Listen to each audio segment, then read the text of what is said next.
Today is a great day. Ellie has to step aside for a little bit, and businesswoman Danielle Linton has to step in. I'm about to do something and get back to doing some business that I haven't done for about 6 years. I can't really talk about it right now, but it is so serious that when I'm doing this business, I put my yarmulke on and I dress for my telephone business meeting.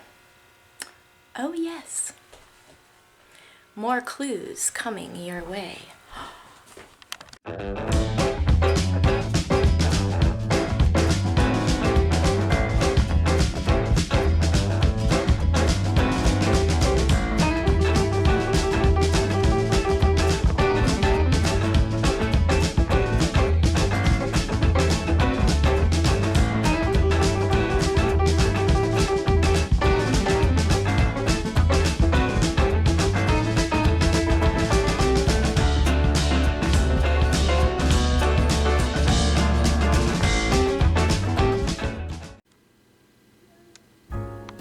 There's Captain Terry out there figuring out a Christmas decoration for the lawn.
So I thought that we should talk. Thought sitting by my Christmas tree is a good choice. First and foremost, I wanted to tell all of you that had a comment and was telling me about your personal issues that you've had with your back and those experiences. I was so, I guess maybe emotionally overwhelmed by reading everything that you guys had to say. I took each and every comment very much to heart. You all have given me a lot to think about, and there's a lot of tremendous suffering out there.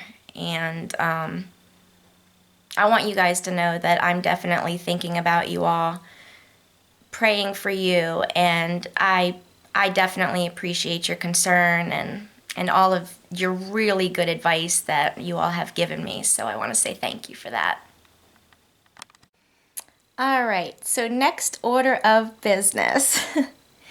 You guys probably just saw my clip of me dressed up, had my yarmulke, was all excited about this business phone meeting that I had. So this is what's going on. Many of you have no idea what my background is, so I'm gonna tell you. When I was 7 years old, I started with theater. Had an agent when I was a kid, and I did theater until I was 18 years old. Absolutely love theater. And Shakespeare, he's one of my very first loves. But I don't miss being on the stage. And at 18 years old, I definitely had had my fill of the stage, so I moved to where I wanted to be, which was film and television. Did very well. Had a manager on the East Coast, and then ended up having an agent in LA. Before I moved to LA, when I was 20 years old, I opened a small acting school. And I did really well. I absolutely loved it. I was teaching ages 7 to, I think my oldest student was probably 16 or 17. And we were putting on at least 4 small youth theater productions a year. I loved it. And then I got sick. I stopped with it. I also had small children, and I just couldn't continue to teach anymore. I did always stay in touch, however, with my management on the East Coast. And what was really cool about when I had the acting school, the kids that I had were so amazingly gifted and talented. And so very often I would have the management company actually call me up and say, hey, there's such and such project, and the such and such casting company, they don't have what we're looking for, and this role for this child or this child really requires very good acting. Do you have anybody? And there was so many opportunities that were given to my students, for commercials, for plays, for textbooks, voiceovers, different things like that. And, that made me really proud. In hindsight, and I knew this to be true then, what actually was happening was I could have been their manager the entire time. I could have been dipping into a percentage of what they were making, because technically I helped them get that job. And I would have been having to share basically like a split commission between myself and the other management company. Back then, I wasn't worried about it. I was just happy teaching. I was so excited every time one of my students got one of those opportunities. All right, so in my 20s, even though I continued to dabble and do a few things on the set, and actually even my kids, when they were little, they spent some time on some sets as well with me. But I really didn't do a whole lot. In my 20s, I was busy recovering. I do have chronic Lyme, and that actually even put me in a wheelchair for a period of time. So I really didn't do anything. So let's fast forward to in my 30s, mid-30s. I was definitely really missing it. And my resume got me a very decent position behind the scenes, which is actually where I prefer to be. Being on camera is fun. I am an actress and I love it, but I actually really enjoy the creative side a whole lot more than I do being front and center and on camera, or, front and center on a stage. I'm fine being behind the scenes doing things. So I landed this position as a senior director of a talent marketing company, and they had about 6 different offices up and down the East Coast. I made a lot of money. I was doing very well, and for a period of time, I really liked what I was doing. However, I was finally in a position where I was able to see a lot of the deception that really does go on behind the scenes, and I was definitely able to see where people are just cash cows to this industry. At one point, I wanted to take over the casting department. That was really where I wanted to be. I didn't really want to be over in the marketing side, even though it was my responsibility to help bring in, new talent and stuff like that. I wanted to be on the casting side of things. So going to the casting department and seeing the different auditions and requests and things like that, I really saw where there is fake news, and I was really seeing where these small actors were going, and I was not pleased in any way, shape, or form being any part of that deception.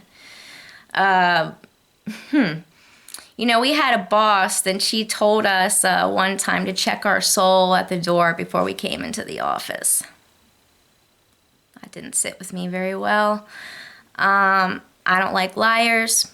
Definitely don't like deceivers. And I was not going to be part of that, and I didn't want to be privy to it. And I definitely didn't want to accept a paycheck anymore. So one day I walked in, had my sweats, and they said, aren't you working today? I said, nah, I quit. Soul's not for sale. See ya. And I left. That was about almost 7 years ago. And I hadn't really done anything in the industry ever since, up until a couple of years ago. So for the past 2 years, though, I haven't been forthcoming about what I've been doing. I haven't wanted pay. I have been dabbling, consulting a little bit, advising a little bit, tweaking a little bit, things for a smaller production company that I could tell was working on some really amazing content. That smaller production company pretty soon is not going to be small anymore. And because of the work that I was able to do for them and with them, it was those people who had given me that phone call with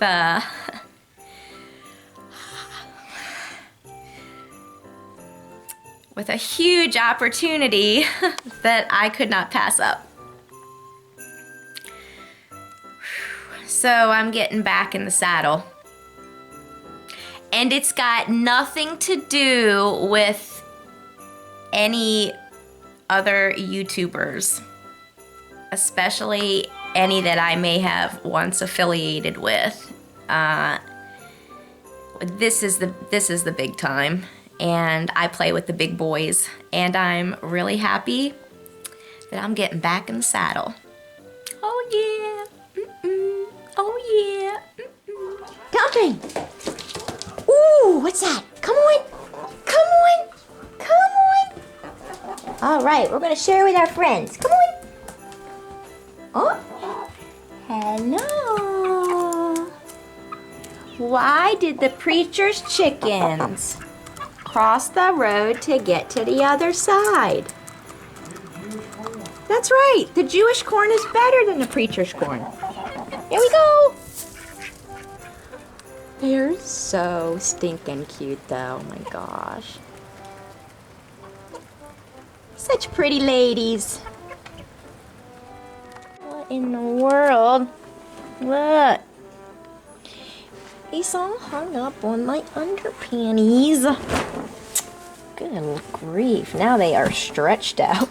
Stretched out underwear now. Honey, I need new underpants. I was actually just digging for a Victoria's Secret's gift card. He's like, that'll work too, right? It'll work. Just like the edible ones, right?